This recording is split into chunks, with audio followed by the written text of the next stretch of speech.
So if you have a moment after worship, take a look at the book that the kids are working with. It is an absolutely beautiful illustration of a Langston Hughes poem. That has nothing to do with the sermon. I just want to make sure you know it's there and it's really good.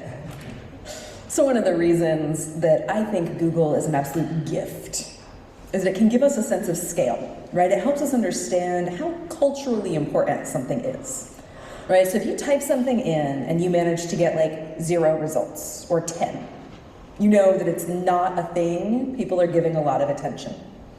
And then if you type in something like songs about goodbye, you may get 120 million results.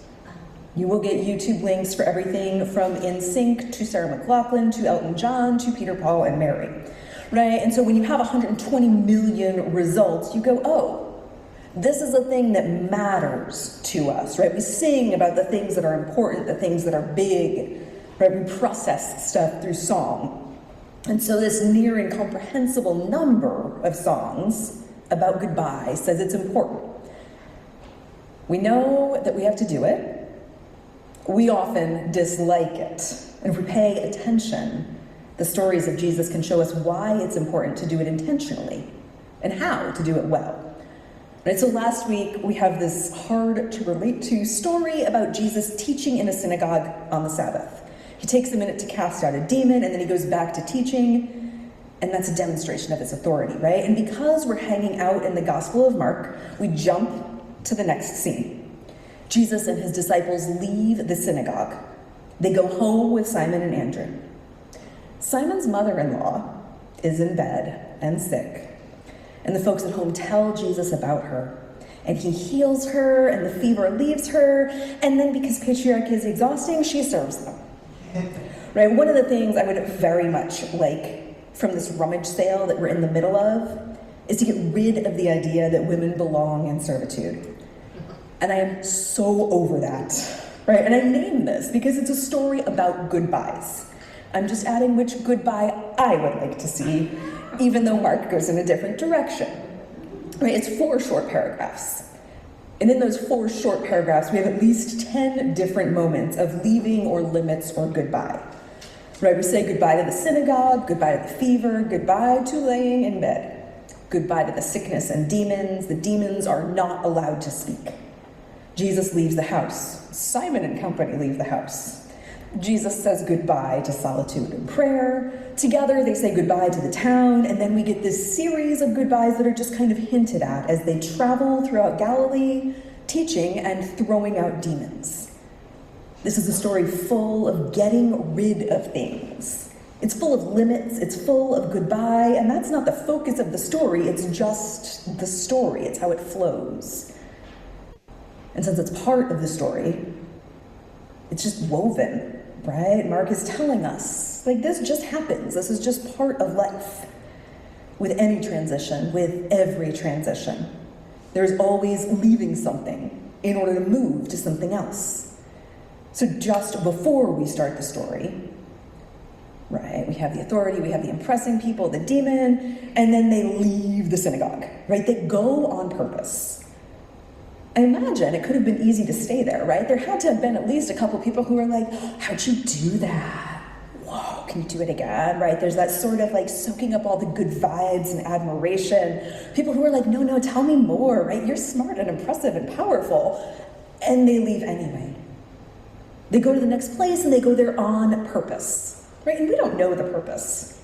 It could be that they weren't actually getting all the admiration and warm fuzzies, and people are starting to like rumble with, wait a minute, he just exorcised a demon on the Sabbath.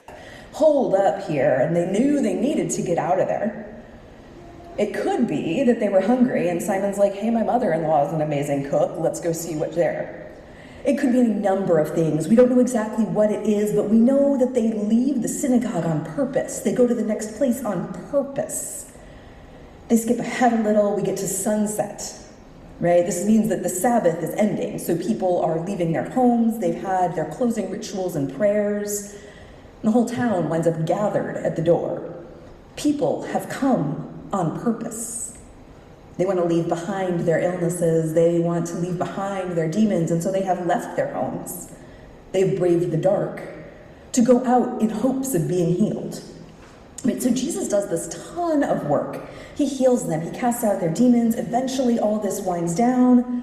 I want Jesus to get to go to sleep after that. But I don't think he did, and here's why.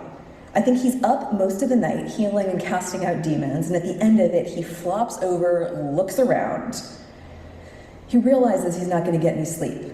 So he rose and he left well before sunrise to be alone and pray. Okay. Goodbye to the exhausting, holy work of ministering to others' needs, leaving behind the demands and the drain and intentionally going out to pray, to find and create that space, where you can be with God and you can listen to God. Maybe there are even some what was that? And is this really what you've got for me? Jesus goes out to pray. And then Simon and his friends go out to find Jesus because everyone's looking for him, right? So goodbye quiet. And then goodbye hometown, right? Goodbye Simon's house. It's almost like the book Goodnight Moon, over and over and over, right? Goodbye, goodbye, goodbye. There's a sense of rhythm because there's always something that needs to be left and somewhere that doesn't work for the need. There's always something else pulling them forward. It's a goodbye with a purpose. And we know we don't always get that luxury, that this idea of saying goodbye and doing it on purpose don't always happen. In a world where COVID is still killing 1,000 people a week, and genocide rages, and car accidents and general accidents just happen. Right? Goodbye can be sudden. Goodbye can seem senseless. I can lose my legs or my life in the blink of an eye. That's the sort of change and the sort of goodbye that isn't on purpose. That's the one we can't control and we have to allow and go with. But that's not the rummage sale sort of goodbye, right? The rummage sale sort of goodbye is intentional. It gives us this chance to mimic Jesus, right? To shift out of that comfort most of us live with. To consider, even in our discomfort, this sort of impermanence and challenge and lack of control that we also live with. Because as much as we wish they do, comfort and familiarity don't make things permanent. And if we don't do the goodbye on purpose, we still have the grief and sorrow in the face of change. Right? It's not that goodbye is always bad. There are plenty of times and circumstances where we, like Jesus, have something drawing us forward. And so goodbye is the part of life that leads us or launches us into what's next, right? That's why we have rummage sales. So a few weeks ago, I'm feeling stuck in my thinking and writing. I asked a group of colleagues, because we all have rummage sales stories. Right? Just tell me a story about your rummage sales. Give me something to chew on. Right, so I get a dozen responses. And 3 of the stories are some version of, oh, okay, so here's one. I was at our rummage sale, and I found this pants or shirt, whatever, that I thought was really adorable. So I bought them. And I got home, and I gave them to, my spouse or my friend, and they were like, oh, thanks. And I was like, what? And they're like, I just donated that. Right? Sometimes, even when it feels like I want to let go of this thing, it's coming back for us, right? It's kind of funny, right? That's weird. Thank you. I don't know what to do with it. But also, it can be disastrous if we do this with the parts of our lives where we need growth, right? If I am I need to be done with this habit, and then I'm but one cigarette won't hurt, right? It's going to be disastrous. If we linger in the process of saying goodbye, whether it is a form of addiction or a thing that we know we shouldn't do, whether it is something that we know God doesn't want for us, or it's something we just need to figure out, right? We linger and we get stuck. We buy back our old pants. We find ourselves then wondering, why did I buy back these pants? What did I want with it? Some of us will then hit a shame spiral. I can't believe how ridiculous I was for buying these pants. Why did I think I could give them up? And then we linger, and then we get stuck. When we linger, we aren't following God's will. We are trying, as our song said, to walk before God instead of following. God doesn't want us to be stuck. God's invitation is to movement toward God, toward abundance. God's invitation is toward thriving and love. God's invitation is to this life that dances and whirls and wheels with God and the universe in love, right? And goodbye is part of that, and that's why we have to do it. We can't stay in the past. We can't stay in the process of goodbye. Like the Gospel of Mark, goodbye is part of our everyday life, but it can't be the content. It can't be the only thing we focus on. When we do the work of saying goodbye and saying it well, we bring the sacred into that difficult activity we don't necessarily want to do, right? When we open up that space, when we invite God in and say, help me do it well, then we become open and vulnerable and connected, right? We are connected to the natural cycles of life and death. We're connected to God. We're connected to our community. And those connections then are what give us the strength to say goodbye and let it stay goodbye. Because for a lot of us, if we're left on our own, we will buy back our own shirts, right? So what do we do? Right? How do we do this well? How do I, in 2024, imitate Jesus and seek out goodbye intentionally? Right? And I think the first part is awareness, right? Making conscious choice part of our everyday lives, right? Give it that main character energy. It might be the little things, right? Am I eating breakfast because I'm accustomed to it? Or am I eating because I'm hungry? Am I eating chocolate chip cookies for breakfast because they're the first thing I see? Or am I eating something that's going to get me past like an hour? Maybe it's taking a notebook, writing down everything your senses tell you for 10 minutes a day, and allowing that attention to draw you into the world and to lead you.